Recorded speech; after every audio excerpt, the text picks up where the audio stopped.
Tan, tan, tan, tan, tan, tan, tan, tan, tan, tan, tan, tan, tan, tan, tan, tan, tan, tan. Amables oyentes, es para mí un gusto presentar la biomecánica del pie y el tobillo. Shh. Dale. Contenido. Generalidades del pie y el tobillo. Anatomía del pie y el tobillo. Cinemática del pie y el tobillo. Movimiento del pie y el tobillo durante la marcha. Acción muscular durante la marcha. Movimiento de los huesos del tarso y de la articulación del tobillo. Cinética del pie y el tobillo. Instrumentos de medición. Fracturas. Prótesis. Generalidades del pie y el tobillo. Pie. Parte mecánica integral de la extremidad inferior. Necesario para una marcha suave y estable. Tobillo. Se puede apreciar en el círculo verde. Transfiere la carga de la extremidad inferior al pie. Influye en la orientación del pie con el suelo. Anatomía del pie y el tobillo. Pie. Compuesto por 28 huesos. Dividido en retropié, medio pie y antepié. Se puede apreciar en la parte A. Tobillo. Compuesto por 3 huesos que forman la mortaja, se puede apreciar en la parte B. La articulación de bisagra. Constituido por articulación tibio-astragalina, peroneo-astragalina y tibio-peronea. Estos 3 huesos se observan en los 3 círculos verdes en la parte C. Cinemática del pie y el tobillo. El pie tiene movimiento en 3 ejes y sobre 3 planos que son: plano sagital, flexión-extensión, plano horizontal, abducción-aducción, plano coronal, inversión-eversión, como se observa en la parte A.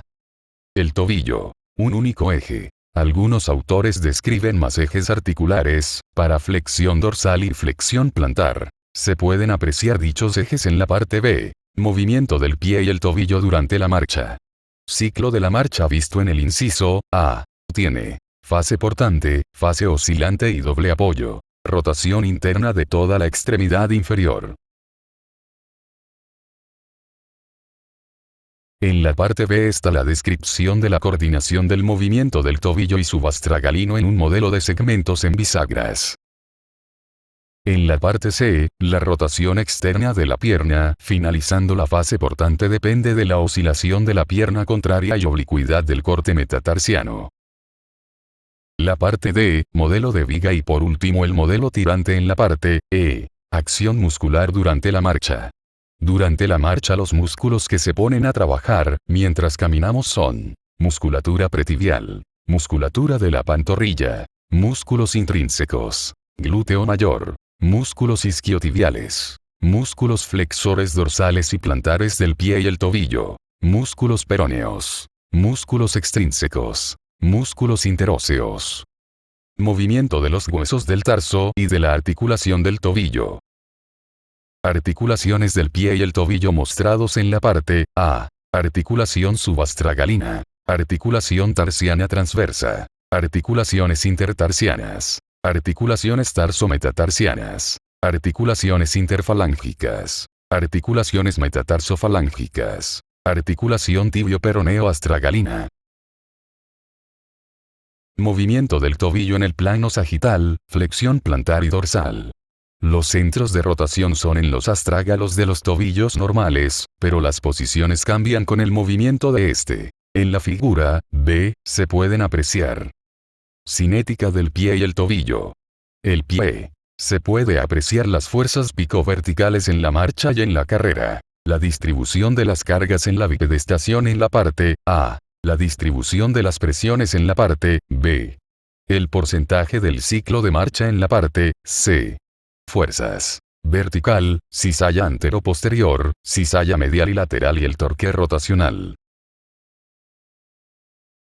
El tobillo. El análisis estático de fuerzas por diagrama de cuerpo libre en la parte D.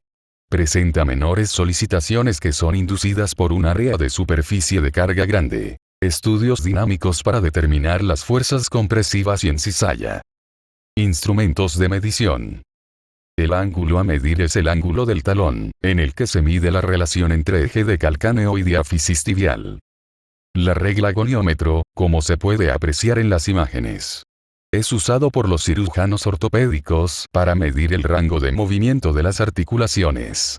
como los codos, las rodillas, dedos y talón. Tiene una escala circular utilizada para comprobar el tamaño de articulaciones y el ángulo. Fractura de tobillo. Una fractura es la quebradura parcial o completa de un hueso. En el tobillo, las fracturas afectan los extremos lejanos o distales de la tibia, el peroné o ambos huesos. La tibia es el hueso de la canilla y se ubica en el costado interno, o medio, de la pierna.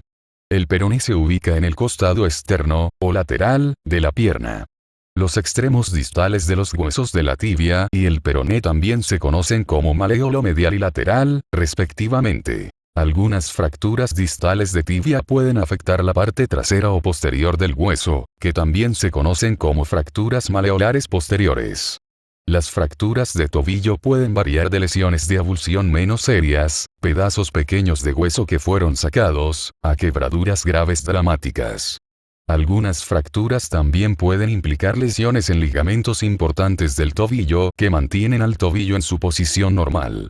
Las fracturas de tobillo se producen generalmente cuando el tobillo se tuerce hacia adentro o afuera. La necesidad de realizar o no una cirugía en un paciente depende en gran medida del aspecto de la articulación del tobillo en la radiografía y en el tipo específico de fractura. Las fracturas que presentan un amplio desplazamiento y las fracturas de la tibia y el peroné normalmente requieren cirugía.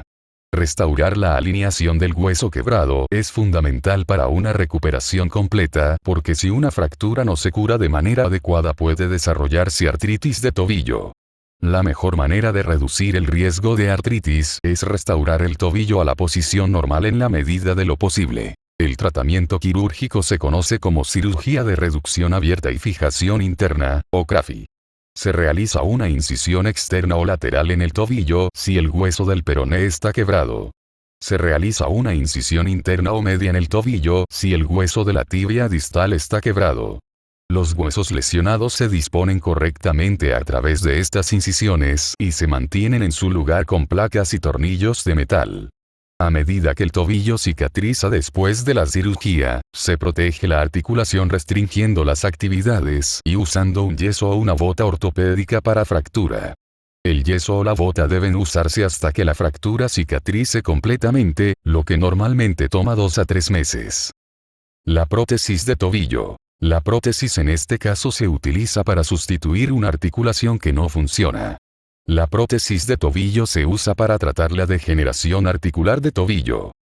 Como se puede observar en las imágenes siguientes, en la imagen de la izquierda se ve una placa de un paciente con degeneración articular. La imagen de la derecha se puede observar el paciente con la prótesis ya colocada. La imagen central muestra cómo es una de estas prótesis de tobillo. La prótesis de tobillo está indicada cuando la articulación del tobillo no puede seguir realizando su función de movimiento. Cuando pasa esto, las alternativas son fijar la articulación o colocar una prótesis. La ventaja de la prótesis es que se conserva el movimiento. Se puede caminar al día siguiente de la cirugía, evitando la carga de la extremidad operada. Los puntos se retiran entre 2 y 3 semanas después de la cirugía, dependiendo de la evolución de la cicatriz. Las movilizaciones del tobillo empiezan a las 3 semanas si la herida está bien. La utilización de calzado suave o deportivo comienza tras 4 a 6 semanas de llevar la bota ortopédica. Algunas referencias bibliográficas.